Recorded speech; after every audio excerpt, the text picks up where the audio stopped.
नमस्कार, जोहार। मैं उमेश कुमार झा और आप देख रहे हैं झारखंड लाइव। और मैं आपके लिए फिर झारखंड की कुछ नई बड़ी खबरों को लेकर आया हूं, तो बने रहिए इस वीडियो के अंत तक मेरे साथ और देखिए पूरी रिपोर्ट। पहली खबर social media trolling. Social media में आपत्तिजनक यानी कि अभद्र टिप्पणियों को लेकर है।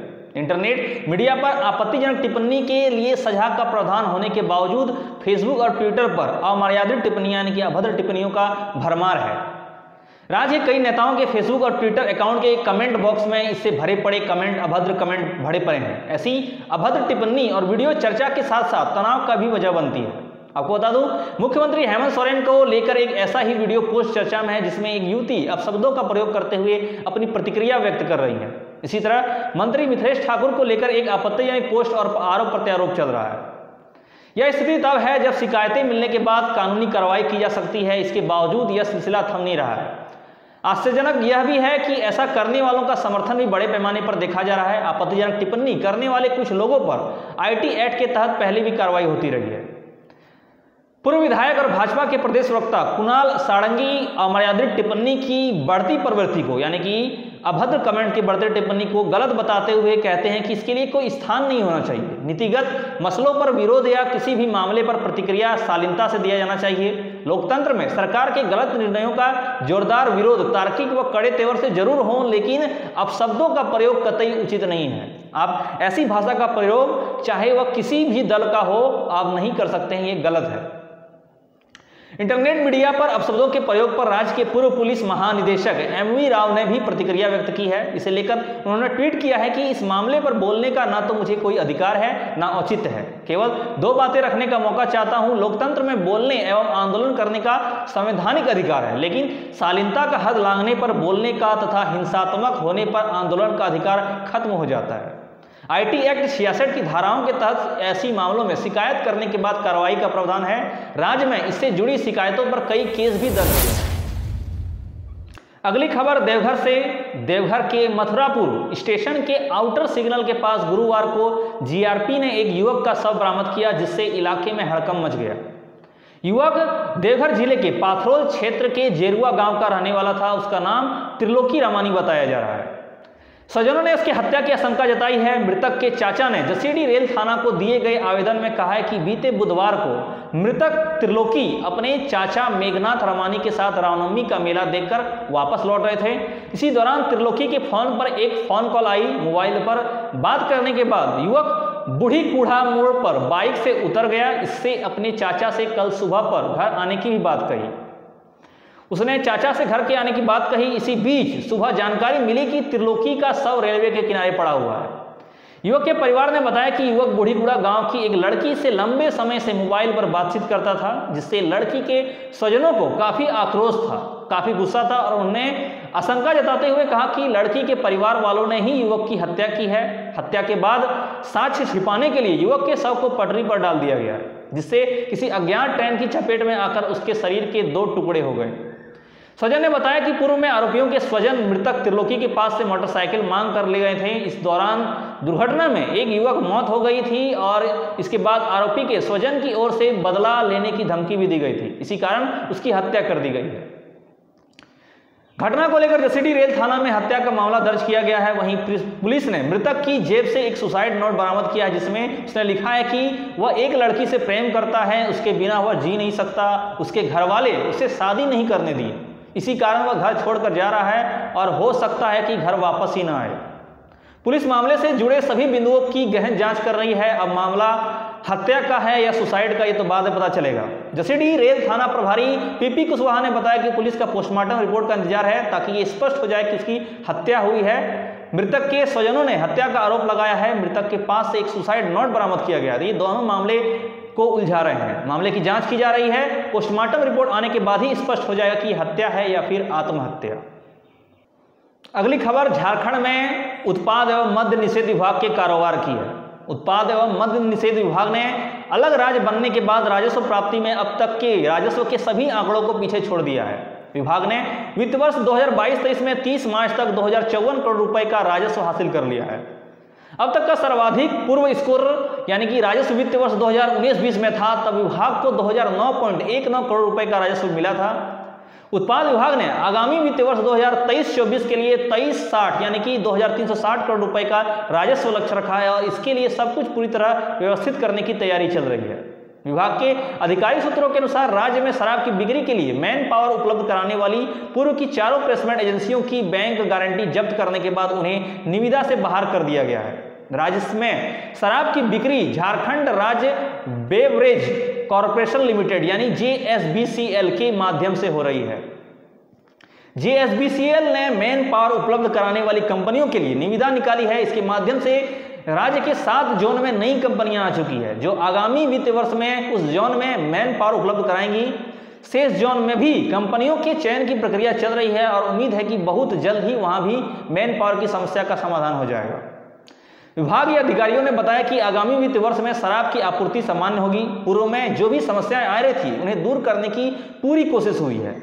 नकली शराब की आपूर्ति न हो इसके लिए मॉनिटरिंग सिस्टम की दुरुस्त किया गया है। शराब के निर्माण से लेकर खुदरा उत्पाद दुकानों में बिक्री तक प्रत्येक स्तर पर ट्रैक एंड ट्रेस व्यवस्था लागू की गई है जिसे सख्ती से लागू किया जाएगा।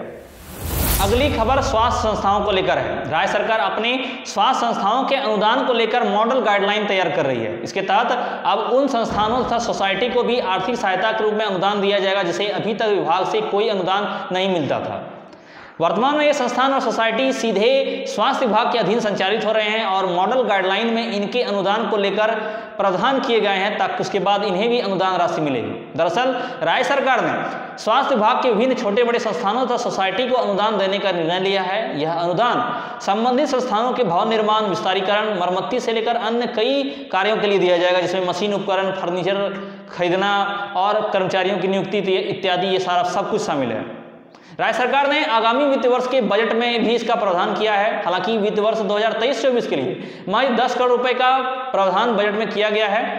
कहा जा रहा है कि मॉडल गाइडलाइन के अनुसार अतिरिक्त राशि का प्रावधान अनुपूरक बजट में किया जा सकता है। स्वास्थ्य विभाग ने 2023-24 के बजट में महज 2 नई योजनाएं ही दी है जिनमें एक अनुदान की योजना भी शामिल है। आपको बता दूं वर्तमान में राज्य सरकार रांची के रिम्स तथा रिंग पास को प्रतिवर्ष अनुदान देती है। स्वास्थ्य विभाग के अधीन कई छोटे बड़े संस्थानों तथा सोसाइटी कार्यरत है जिन्हें अनुदान नहीं मिलता है और इस पहल के बाद उन्हें भी अनुदान मिलेगी।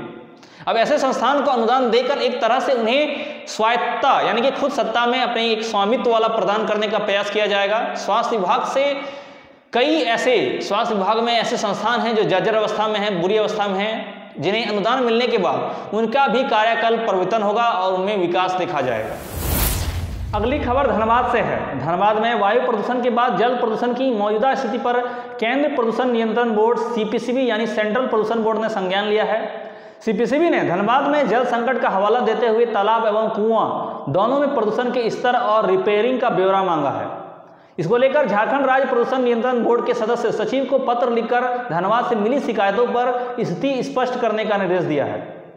वर्तमान पार्षद निर्मल मुखर्जी ने CPCB से धनबाद में जल संकट, कुआं और तालाबों के रिपेयरिंग न होने की शिकायत की थी। इसके न होने से तालाब एवं कुआं का पानी बहुत प्रदूषित हो रहा है। इस पर बोर्ड ने जांच कर जल्द से जल्द रिपोर्ट देने को कहा है। आपको बता दूं धनबाद शहरी क्षेत्र में कुल 108 कुआं और 34 तालाब हैं। इनमें से अधिकतर कुएं या तो अतिक्रमण के शिकार हैं या बंद हो चुके हैं। तालाब की बात करें तो लगभग सभी तालाब अतिक्रमण के शिकार हैं। इनको रिपेयरिंग का अभी तक प्लान ही बन रहा है। इन तालाबों का रिपेयरिंग का सिर्फ प्लान ही बन रहा है लेकिन अभी तक रिपेयरिंग नहीं हुआ है। बढ़ते प्रदूषण का कारण धनबाद का जल स्तर लगातार नीचे जा रहा है। कई इलाके तो ऐसे हैं जहां अब 150 फीट में भी पानी मिलना मुश्किल हो गया है। तालाबों का अतिक्रमण और कुओं की भराई इसका सबसे बड़ा कारण है। इन दोनों चीजों से जलस्तर ठीक रहता है लेकिन यही अब तेजी से खत्म होते जा रहा है। पेयजल विभाग के अनुसार पिछले 6 वर्षों में जिले के विभिन्न हिस्सों में भूगर्भ जल का स्तर 3.8 यानी कि 3.8 से 6.7 यानी 6.7 मीटर नीचे चला गया है। विशेषज्ञ इस स्थिति को खतरनाक बता रहे हैं। ग्रामीण क्षेत्रों में 1000 से अधिक चापानल बेकार हो गए हैं। शहरी इलाकों में 400 से अधिक चापाकल भी पानी तक नहीं दे रहा है। यही स्थिति रही तो आने वाले वर्षों में जल संकट काफी गंभीर हो जाएगा धनबाद में। धनबाद राज्य का दूसरा जिला है जहां भूगर्भ स्तर सबसे कम है। धनबाद और झरिया में भूमिगत जल की काफ़ी दोहन किया गया है। धनबाद में 107.5% और झरिया में 127% जल दोहन किया गया है। पिछले वर्ष तक शहरी क्षेत्रों में 14 मीटर पर पानी मिल जाता था, अब 17 मीटर पर पानी मिल रहा है। वहीं कोयलरी क्षेत्रों में 14 से 15 मीटर पर पानी मिल जाता था, अब 17 से 18 मीटर पर पानी मिल रहा है। अब अंत में क्रिकेट प्रेमियों के लिए आज की बड़ी खबर। जी हाँ, इंडियन प्रीमियर लीग यानी IPL 2023 का शानदार शुरुआत 31 मार्च यानी आज शुक्रवार से शुरू हो रहा है। लीग का पहला मैच पिछले साल के विजेता गुजरात टाइटंस और 4 बार की चैंपियन रही टीम चेन्नई सुपर किंग्स के बीच खेला जाएगा। दोनों टीमों के बीच यह मुकाबला अहमदाबाद के नरेंद्र मोदी स्टेडियम में खेला जाएगा और दोनों टीमों के बीच यह मैच शाम के 7:30 बजे शुरू होगा। हालांकि इससे पहले एक शानदार ओपनिंग सेरेमनी का आयोजन किया जाएगा, जिसमें इस ओपनिंग सेरेमनी में बॉलीवुड की कई बड़ी नामचीन हस्तियां परफॉर्म करेगी। IPL के ओपनिंग सेरेमनी में बॉलीवुड की अभिनेत्री रश्मिका मंदाना, तमन्ना भाटिया के अलावा प्लेबैक सिंगर अरिजीत सिंह अपना जलवा दिखाएंगे। इसके अलावा कहा जा रहा है कि कैटरीना कैफ और टाइगर श्रॉफ भी परफॉर्म करने वाले हैं। रश्मिका मंदाना, तमन्ना भाटिया, अरिजीत सिंह को लेकर पुष्टि हो चुकी है कि वो ओपनिंग सेरेमनी में आने वाले हैं। इंडियन प्रीमियर लीग में 5 साल एक बार फिर से ओपनिंग सेरेमनी का आयोजन किया जा रहा है। 5 साल से के बीच दौरान ओपनिंग सेरेमनी नहीं हुआ था, यानी कि आखिरी बार साल 2018 में ओपनिंग सेरेमनी हुआ था। साल 2019 में पुलवामा हमले के बाद ओपनिंग सेरेमनी को शहीदों की याद में रद्द कर दिया गया था। इसके अलावा 2020 के बाद कोरोना महामारी के कारण ओपनिंग सेरेमनी का आयोजित नहीं हो सका था। आपको बता दूं, इस बार ओपनिंग सेरेमनी में बॉलीवुड कलाकारों के प्रदर्शन के अलावा ओपनिंग सेरेमनी में ड्रोन शो का भी आयोजन किया जाएगा। ओपनिंग सेरेमनी का आयोजन शाम के 6:30 यानी कि 6:30 बजे होगा और कुल लगभग 45 मिनट का पूरा कार्यक्रम होगा। ओपनिंग सेरेमनी का लाइव प्रसारण आप स्टार स्पोर्ट्स नेटवर्क पर किया जाएगा। आप वहां पर स्टार स्पोर्ट्स नेटवर्क पर देख सकते हैं। वहीं अगर आप ऑनलाइन मोबाइल के जरिए देखना चाहें तो आप जियो सिनेमा पर इसका फ्री में लुत्फ उठा सकते हैं। फिलहाल अभी के लिए इतना ही। आगे आपसे फिर मिलेंगे नई खबरों के साथ। हमारे साथ अंत तक बने रहने के लिए धन्यवाद और यूं ही झारखंड की हर खबर से जुड़े रहने के लिए देखते रहिए झारखंड लाइव।